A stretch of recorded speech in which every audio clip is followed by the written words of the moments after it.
Hey, what's going on, everybody? Ryan Newpel here, Knup Sports Show, episode 202. Thank you so much for tuning in today and giving us a little bit of your time. Hopefully things are going well. You're enjoying these NBA finals.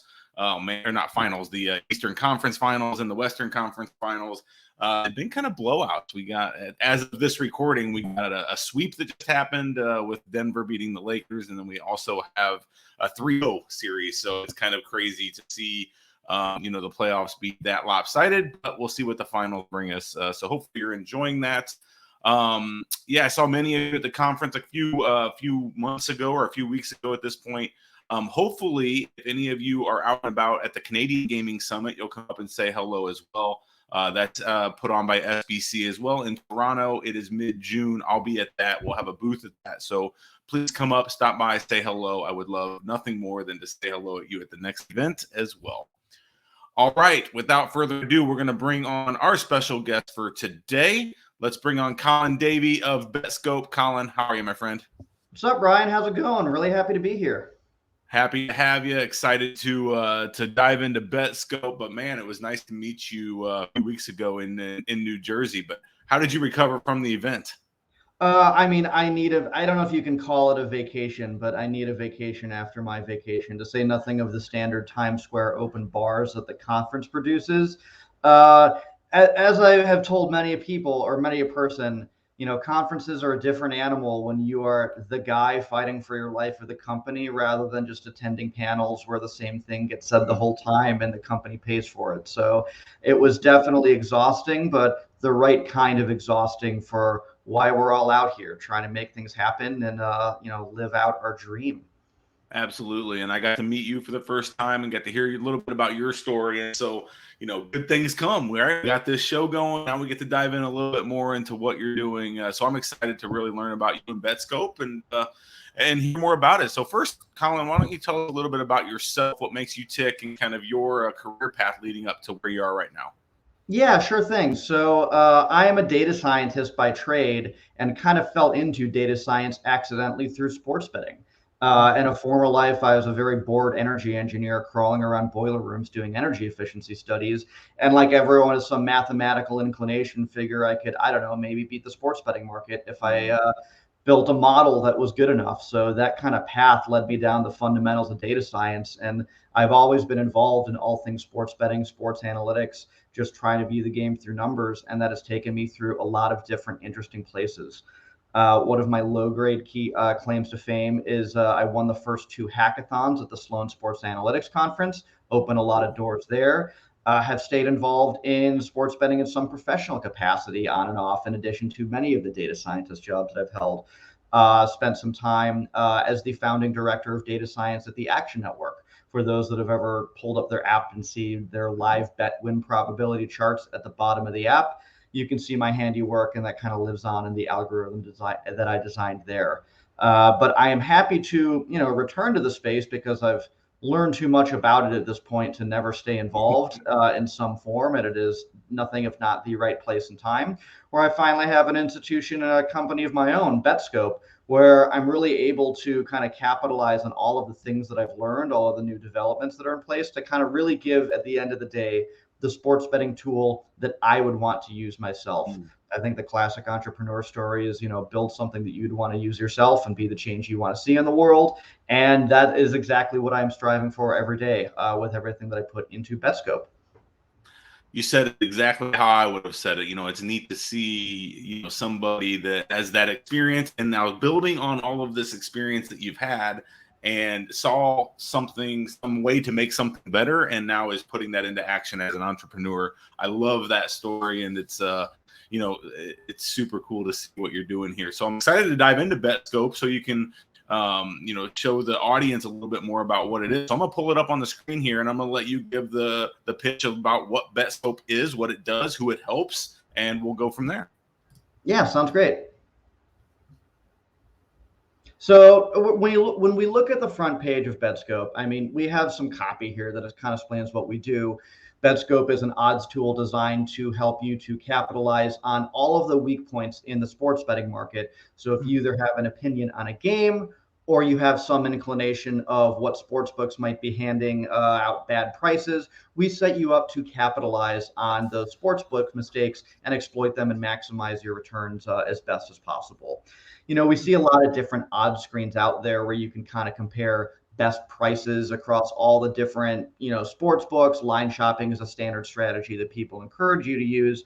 But I think the way that a lot of the line shopping tools are set up right now, they are not particularly fun to use. It's closer to doing homework, and it misses out on a lot of key concepts that kind of behoove like that. If you want to attack the sports betting market, the tools are just not set up to help you do that. So one of the foundational texts that kind of drives Betscope is this book, The Logic of Sports Betting by Ed Miller and Matthew Davidow, that I recommend to everyone when they first use it or when they first read it. It is a very actionable approach to figuring out how to exploit the sports betting market and move beyond just line shopping and really understand what your full range of beliefs are. So that's the very high level. Okay, great. Sounds conceptual. It's almost like that probably sounds like reading a white paper. So you might have some questions on, okay, like what does that actually mean for using a tool? Well, for me personally, I mean, I live and breathe in this space as well. And back, I think maybe 20 years ago, I created some very, very like rogue tool that was doing some of this stuff back then. So like, I love this space, and I think anyone that can help better succeed, I love what they're doing. But what I want you to explain a little bit more is what you're seeing. So is this for the common bettor, or is this more for your like advanced bettor? What your tool is? It who are you seeing that would want to use something like this? It is closer to the intermediate to advanced bettor for sure. Okay. We like to think that we have the capacity to serve both, but Yeah. I think it's more the intermediate to Yeah. advanced bettor that really understands the value of this tool. There's going to be plenty of tools out there that say like, here are our picks, and some of Yeah. the beginner ones are closer to, you find a media personality that you like and you're going to tail them because, all right, I'm ride or die with my boys, and that is the entertainment part of the betting. And that is honestly a great function of the sports betting market. If you're just in it for entertainment, that is great. But once you're actually kind of in it to actually like go in it with the intention of winning, like I think I can actually beat this game, we are more set up towards people who take a little bit more serious approach, because it is an eminently beatable game. The market is wildly inefficient. And Sure. there are plenty of people out there who might not even necessarily care about sports per se or have an opinion on just like, want to put some action on the game. They recognize this is a market. It has prices. It is a market with inefficiencies that they are able to exploit. You think of even the Wall Street bets or the GameStop craze that happened a while back.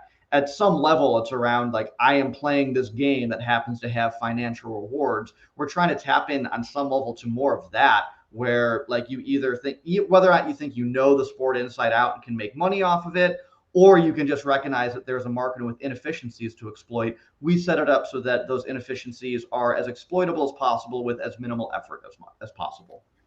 Yeah, you mentioned several times, there's different markets that maybe, there are inefficiencies in. Explain a little bit about the amount of markets that you guys are evaluating, because I think a lot of people, when they think about this, are just thinking, oh, I'm looking at the spread of this game. But no, I mean, you guys are looking at like, points, rebounds, assists for a player and things, all of these player prop type things that are out there that truly there probably are a lot of inefficiencies that people just don't see. Explain a little bit about the number of markets and how many there are these days. Oh yeah, absolutely. So if you watch, the gambling shows on ESPN, you'd be forgiven if you only think there are three types of bets you can make on sports: the spread, the money line, and the total, because that is just how it is spoken about in the common parlance. When you go to a sports book, there are a ton of different markets that you can bet on a game. What not beyond just the spreads, money lines, and totals, there are things like alternate spreads and totals where you're betting on the same outcome, except you're basically taking more or less risk and changing the payout. Like take tonight's Heat Celtics game, for example. The spread is Heat -1.5.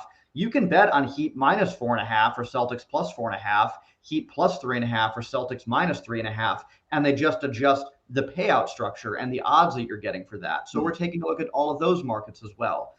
You mentioned player prop markets, where you can bet on pretty much anything that the player is going to record on the stat sheet: points, rebounds, assists, turnovers, 3-pointers, anything that you can think of what appears in a box score, you can bet on. And so those are more of the markets where you're going to find a lot of these inefficiencies. The standard spreads, money lines, and totals, those are among the most policed and regulated and monitored by the sports books because usually they have the highest limits. And so one corollary to that is, a lot of these more exotic markets that we're talking about, you may not be able to bet as much, but for your semi-serious recreational bettor, if you're still able to get down $100, $200 a bet, you can do some back of the envelope math. And if I can grind out a 3 or 4% ROI on average on each of those bets and bet it enough, that's a decent amount of money. And once you make it reduce the time required to exploit those inefficiencies, it's on the order of, anywhere from $80 to $120 an hour effective earning potential. It's not a lot for maybe the Goldman Sachs executive, but for your average bettor that just maybe wants to turn this into a viable side income, it's a decent amount of money for your time, to say nothing of the fact that you're doing something ostensibly that you like instead of just grinding away at a side job. So those are more of the markets that we look at. And one of our distinguishing factors and one concept we really try to hammer home, if you want to bring your own opinion to the game, is we talk about all those different markets that you could hit. They don't occur in a vacuum. All of those are very correlated to one another. All else being equal, take tonight's, again, Heat Celtics game, for example. If you like the Heat to cover the spread, for example, all else being equal, you like Jimmy Butler's points prop to hit the over and Jason Tatum's points prop to hit the under. Because what happens when you look at all of these bets and you can kind of derive some of the implied totals and what the market thinks is going to happen, they kind of have to add up to the same number. So from as a very cursory example, if you have the spread and the total, you can back out how many exact points you think the Heat are going to score, or how many points the market thinks the Heat is going to score, and the Celtics are going to score. Once you have that number, you can add up all the Heat points props, and they basically have to add to the total amount of points of the Heat score. And so if you say I think the spread should be different, you can rapidly figure out, well, that implies that I think the Heat point total should be different as well. And also the Heat player props points total should be different as well. So you're never betting just one thing. You're betting, once you have an opinion on one thing on the board, you have an opinion on everything on the board, whether or not you know it. And so the conceit of the tool is, let's figure out your full range of beliefs. And so if you like the Heat to cover, maybe we're going to find an over on the assist market for the Heat, or the under for the rebounds market for the Celtics, that is aligned with how you think the game is going to go, but that particular bet has such a good price that you're better off betting a related bet that has a really good price. And so that's how you really exploit and win over the long term. I love that. Sounds very smart. Sounds like the tool makes it easy to do a lot of hard things, right? If you're trying to do that without a tool, that's going to be very, very difficult to kind of put all of that together. And so, what Betscope's doing is really putting all of that together for you in a good way. Hey, I'm going to go a little, off topic here a little bit, but it still is on topic. I want to talk about the subject of arbitrage in general. I know, your tool kind of shows the arbitrage opportunities. Explain to the listeners, if there's maybe listeners that don't even understand what arbitrage is. One, explain what that is, and secondly, is it still a thing? Is it a thing? Is it something that people can exploit, or is it something that's just too hard to really make happen? With limits in place and all of the above. Sure, absolutely. So arbitrage, by definition, in any classical financial sense, is when you can place essentially two bets on both sides of an outcome, and the bets are priced such that if you wager the right amount on both sides, you can lock in a guaranteed profit no matter what. A classic example might be if one book is offering, say, Heat money line at -150, and another is offering Celtics at +160. You can bet roughly around $155 on the Heat money line at -150, and around $98 or something like that on Celtics +160, and you can lock in a guaranteed profit. And so by definition, if there is an arbitrage available, that means that there is a price inefficiency. Mathematically impossible for arbitrage to exist without some mistake that is allowed to be exploited. So, and there are plenty of services that all they do is look for these arbitrage opportunities on a near real-time basis. And their one known strategy is all you do is place arbitrage bets and lock in. And once you kind of exploit some sign-up bonuses, like you can get some pretty decent returns. So to answer your question, is it still a thing? Yes, absolutely. It depends on sports. Some sports have more opportunities than others. I think in the NBA regular season in particular, where lines change so much as a function of breaking news and odds change rapidly, some books are quicker to the draw than others, and some books are a little bit slower. And so those opportunities do exist. And it's not like they will necessarily exist for the entire duration of, the market being open. Sometimes there are more limited windows, but they do exist in the abstract. So one of the other approaches that we take that's a little bit different is, and this is just something that you kind of accumulate from doing this for a while. When an arbitrage opportunity exists, it's usually because one book is wrong and the other is right. And in the long run, what you are better off doing is identifying which book screwed up and only betting one side of the arbitrage. Like if you can reasonably deduce that one side of an arbitrage like is expected to make money over the long term and the other is expected to lose money or maybe break even over the long term, why would you place a losing bet just for the sake of locking in a guaranteed profit? It is basically a function of risk tolerance at that point. And you are free to do that. Maybe you only want to guarantee winners the whole time. I understand the psychology of that and why that is a function of your risk tolerance. But as you get into this more intermediate to advanced levels of knowledge in sports betting, everyone internalizes that you are better off taking a little bit more risk and maximizing your long-term expected return. Sure. Over the long term, you're going to make more money if you take a little bit of risk and can reasonably identify which side of the arbitrage opportunity is the quote unquote good one to take. And we have basically automated that process as well. That's cool.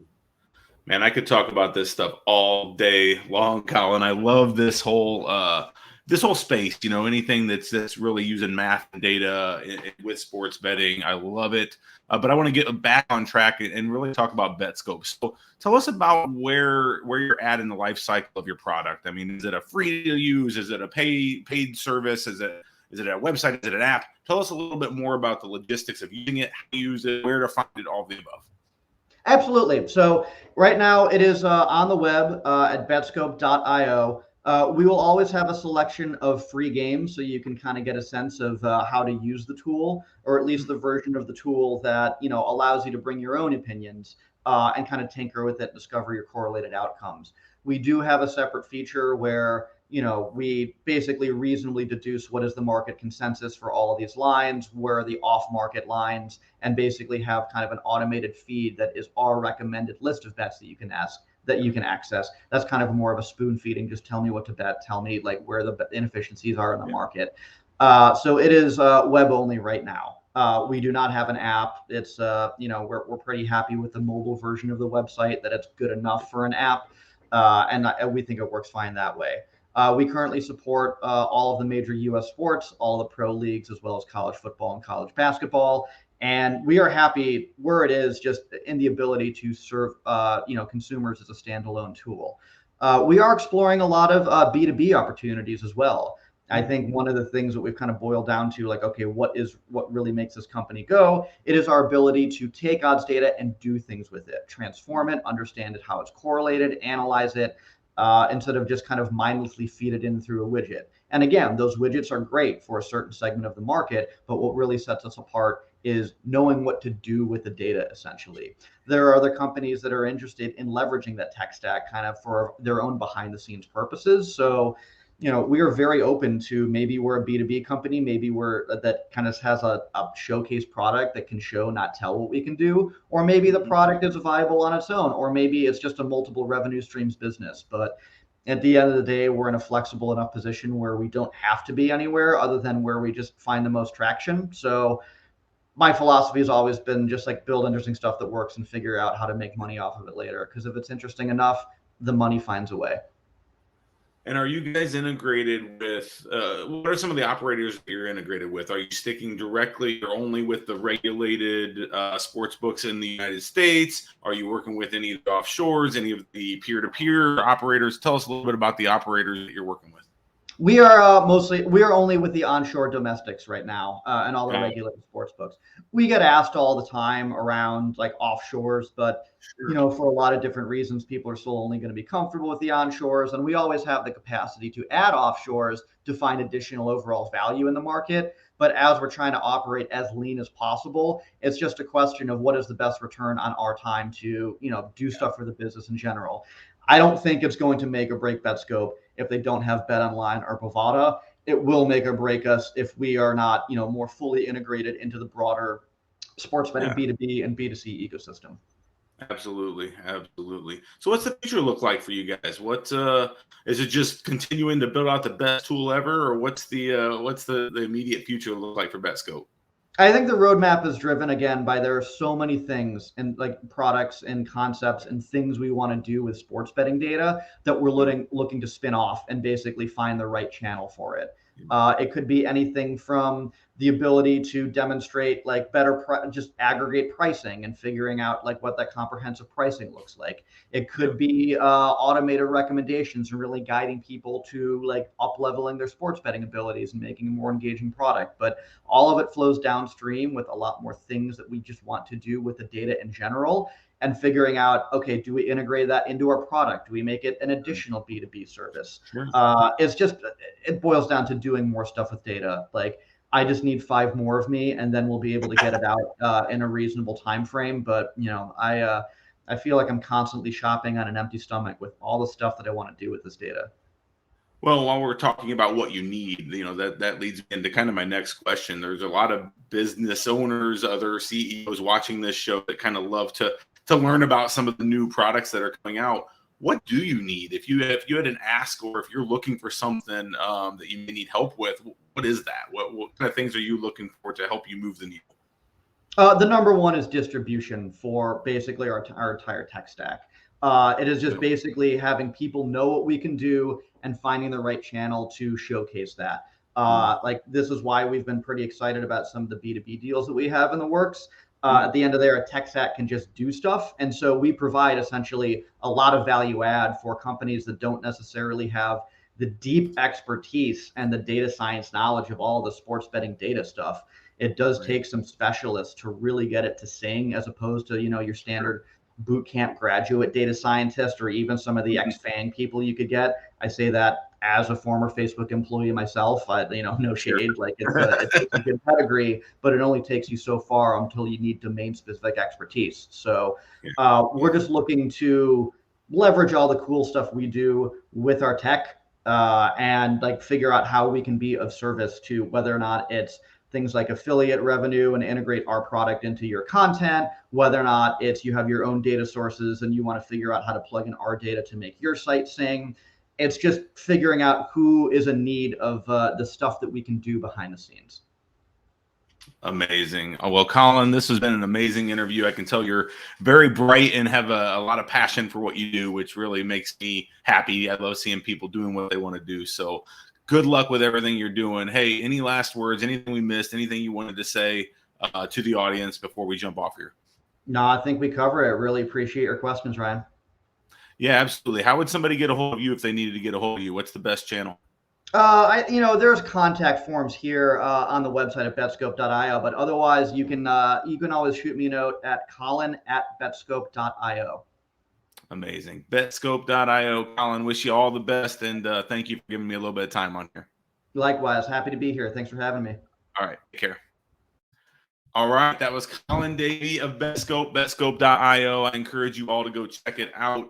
Awesome tool and doing some amazing things. And I'm sure over the next 12 months, we're going to see a lot more development going into that tool. So I'm excited to see where Colin goes with that.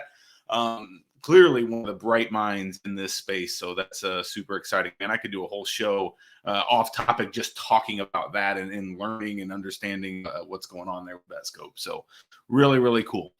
All right. Thank you for tuning in. Thank you for listening, watching, however you're consuming this content. Really appreciate you all giving us a little bit of your time here on episode 202. Like I said, I'll be at the Canadian Gaming mid-June. Excited to see you all there. If you haven't gotten your ticket for that, I think you can use promo code Knup23. That'll get you a little bit of a discount if you're planning on going to Toronto.